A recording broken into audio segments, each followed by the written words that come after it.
আসসালামু আলাইকুম ভাই, আপনাদেরকে আজকে দেখাবো কাঁঠালের ভর্তা কিভাবে গ্রামের বাড়িতে আমরা এই গরমের সময় কাঁঠালের মুচি পেরে নিয়ে ভর্তা করে খাই। প্রথমে কাঁঠাল পেরে নিয়ে ভালো করে পানি দিয়ে ধুয়ে নিলাম, তারপরে কুচি কুচি কুচি করে কুচিয়ে নিচ্ছি যেটা সেখানে লাগবে আপনার চাল অনুযায়ী শুকনো মরিচ এবং তেঁতুল। দেখেন কিভাবে আমরা ভর্তাগুলো বানাই, সেরকম টেস্ট, খাইতে অনেক সুস্বাদু।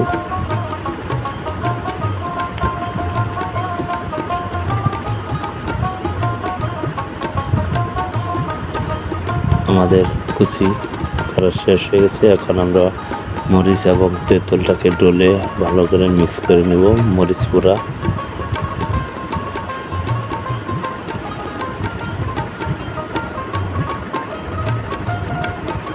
এখন আমরা ধনেপাতা দিয়ে দেব, দিয়ে এখন মাখিয়ে পুরাটা মিক্স করে নেব।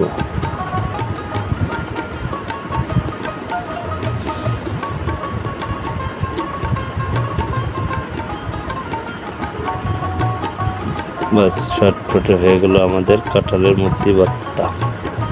ভালো লাগলে অবশ্যই লাইক কমেন্ট শেয়ার করবেন। ঠিক আছে, আমাদের সেই মুচি ভর্তা বানিয়ে খেয়ে দেখবেন সেই টেস্ট।